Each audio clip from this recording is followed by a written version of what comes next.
नमस्कार, मैं हूं डॉक्टर ए के जायसवाल, चेस्ट फिजिशियन। आज हम बात करेंगे खांसी के बारे में। खांसी एक ऐसी तकलीफ है जिससे हर इंसान कभी न कभी इस तकलीफ से जरूर गुजरा होता है, इसलिए हर इंसान को लगभग खांसी का एक्सपीरियंस होता ही है। खांसी क्या है? सवाल यह है कि खांसी क्या है। खांसी एक प्रोटेक्टिव रिफ्लेक्स है जो कि आपके वायु मार्ग यानी कि जो आपका ट्रेकियो ब्रोंकियल ट्री है उसको साफ रखने में मदद करता है। खांसी जब इतनी मदद करता है तो खांसी तकलीफदायक कब हो जाती है? जब खांसी की वजह से आपकी छाती में दर्द होने लगे, खांसी की वजह से आपके गले में दर्द होने लगे, खांसी की वजह से आपके पेट में दर्द होने लगे, खांसी खांसते खांसते आपके गले में घाव हो जाए और खांसी लंबे समय तक चलती जाए, तो उससे जब आपको तकलीफ होने लगती है तब खांसी एक बीमारी का रूप ले लेती है। वैसे खांसी कोई बीमारी नहीं है, सिर्फ ये एक बीमारी का लक्षण है। तो खांसी जो है, खांसी दो प्रकार की हम इसको बांट सकते हैं। एक ड्राई कफ यानी सूखी खांसी और एक वेट कफ यानी बलगम वाली खांसी। जो बलगम वाली खांसी है वो ज्यादा कॉमन है और बलगम वाली खांसी एक मोस्ट कॉमन रीजन है डॉक्टर से कंसल्टेशन करने का। बलगम वाली खांसी अधिकतर जो आपके गले में या फिर फेफड़ों में इन्फेक्शन हो जाता है उसकी वजह से बलगम निकलता है, उसको जो है खांसी के द्वारा साफ करने में आपको जो है खांसी आती है।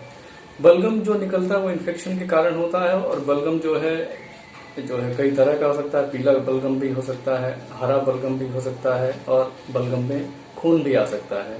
बलगम में जब खून आता है तो जाहिर सी बात है मरीज को थोड़ा सा डर लगता है और वो डॉक्टर के पास कंसल्टेशन के लिए भागता है। उसके उलट दूसरा है सूखी खांसी। सूखी खांसी में बलगम नहीं आता, मरीज खांसता है और खांसते खांसते गले में दर्द होने लगता है या फिर उसको चेस्ट पेन होने लगता है। अब आगे हम बात करते हैं खांसी क्यों आती है, खांसी के कारण क्या है, कॉजेज ऑफ कफ या मेडिकल लैंग्वेज में उसको इटियोलॉजी बोलते हैं। तो हम बात करेंगे इरिटेंट ट्रिगर्स की। कुछ ट्रिगर्स होते हैं जो कि खांसी पैदा करते हैं या खांसी पैदा करने में सहायक होते हैं। इन ट्रिगर्स को अगर हम दो भागों में डिवाइड कर ले तो वो एक है बाहरी, एक है अंदरूनी। बाहरी यानी एक्सोजीनस और अंदरूनी यानी एंडोजीनस। पहले हम बाहर की बात करते हैं। बाहर की बात में जैसा आप जानते हैं, यदि आप धूल मिट्टी में जाएंगे, पॉल्यूशन जो है ज्यादा होगा या स्मोक ज्यादा होगा, वो एक खांसी का कारण बनता है। इसके अलावा यदि पेशेंट कोई मेडिकेशन ले रहा है, खासकर ब्लड प्रेशर की भी कुछ मेडिसिन आती हैं जो कि खांसी पैदा करती हैं। इसके अलावा कुछ इन्फेक्शन हो जाए, गले में इन्फेक्शन हो जाए या फिर उसकी छाती में इन्फेक्शन हो जाए तो उसकी वजह से खांसी आती है। इसके अलावा अस्थमा एक सांस की तकलीफ है जिसकी वजह से मरीज को खांसी आती है और कई बार लगातार खांसी आती है। खांसी के साथ साथ उसकी सांस लेने में भी तकलीफ होती है। तो आपका एंडोजीनस यानी अंदरूनी चीजें जो खांसी की आपको तकलीफ देती है वो है जैसे आपके ट्रेकियो ब्रोंकियल ट्री यानी वायु मार्ग में सेक्रीशंस या फिर बलगम ज्यादा बनने लगे, या फिर कई बार एसिडिटी एक कारण बनती है जो है खांसी का। रात को जब सोते हैं तो जो पेट का एसिड होता है वो सोते वक्त जो है गले में आता है और गले में आने के बाद वो आपकी सांस की नलियों में जाकर वहां पे इरिटेट करता है, जिसकी वजह से ऐसी खांसी अधिकतर आपको रात में परेशान करती है। इसके अलावा जो अगला कारण है वो एक होता है पोस्ट नेजल ड्रिप। जब आपको साइनस का इन्फेक्शन हो जाए, साइनस में आपको सूजन हो जाती है, इसके साथ आपको छींकें आती हैं, सर में दर्द रहता है, चेहरे पर भारीपन रहता है, तो जो साइनस का सेक्रीशंस है, साइनस में जो सेक्रीशंस जो पानी बनता है वो जब आप रात को सोते हैं तो वो जो है गले में गिरता है। तो सोते वक्त ये एक खांसी का कारण बनता है जिसकी वजह से आपकी नींद खराब हो सकती है।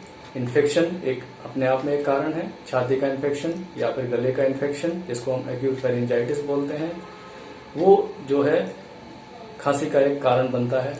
इसके अलावा जो सांस की तकलीफ है अस्थमा, वो अपने आप में एक जो है सांस की तकलीफ के साथ साथ आपको खांसी उत्पन्न करती है, उसकी वजह से आपको खांसी आती है। इसके अलावा जो नीचे आपकी छाती के कुछ ऐसे क्रॉनिक डिजीज होते हैं जैसे लंग फाइब्रोसिस बोलते हैं इसको, उसमें जो फेफड़ा आपका सिकुड़ने लगता है, ILD की बीमारी रेयर है, लेकिन ये भी एक सूखी खांसी का कारण बनती है। इसमें बलगम तो कम आता है या ना के बराबर आता है, लेकिन खांसी काफी ज्यादा आती है।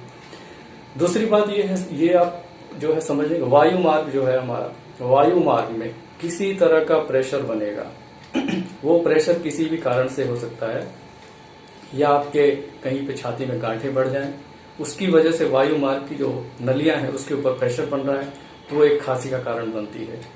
या अगर हम अगली थोड़ा सा बात जो है करें, कैंसर की अगर कोई गांठ है तो वो भी एक खांसी का कारण बनती है।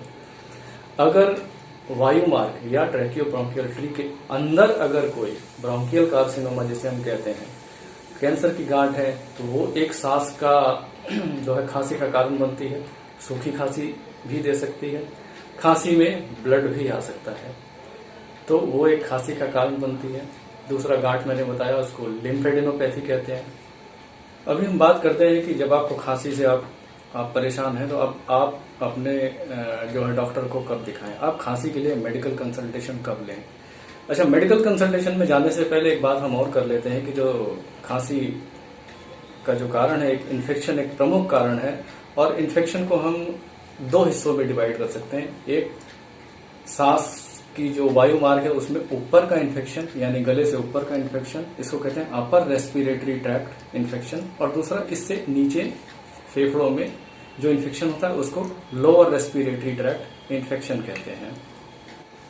अपर रेस्पिरेटरी ट्रैक्ट इन्फेक्शन की बात करें तो उसमें आपके नाक से लेके एक्यूट फेरिंजाइटिस हो जाता है, साइनोसाइटिस हो जाता है, आपका लेरिंजाइटिस हो जाता है। ये सब आपका अपर रेस्पिरेटरी ट्रैक्ट इन्फेक्शन में आते हैं, जो कि ज्यादा गंभीर नहीं होते हैं, कई बार एक्यूट भी हो सकते हैं। अच्छा, एक्यूट और क्रॉनिक की बात करें तो एक्यूट और क्रॉनिक में डिवाइड करते हैं। एक्यूट खांसी हम उसे कहते हैं जो 3 हफ्ते से पहले खत्म हो जाए, और यदि खांसी आपकी ज्यादा समय तक रहती है तो उसको हम क्रॉनिक में जो है सब डिवीजन में लेते हैं, और उसके लिए फिर कई कारण होते हैं जिसके लिए आपको मेडिकल कंसल्टेशन चाहिए होता है। लोअर रेस्पिरेटरी ट्रैक्ट इन्फेक्शन की हम बात कर रहे थे, तो उसमें आपका ब्रोंकाइटिस हो गया, आपका अस्थमा हो गया, आपका ट्यूबरक्लोसिस हो गया, और आपका उसमें एक गंभीर बीमारी जो लंग कैंसर वो भी शामिल है, लिम्फेडेनोपैथी जो है शामिल है। इसके अलावा और भी कई सारे कारण हैं। तो खांसी की तकलीफ के लिए आप अपने डॉक्टर से कब मिलें।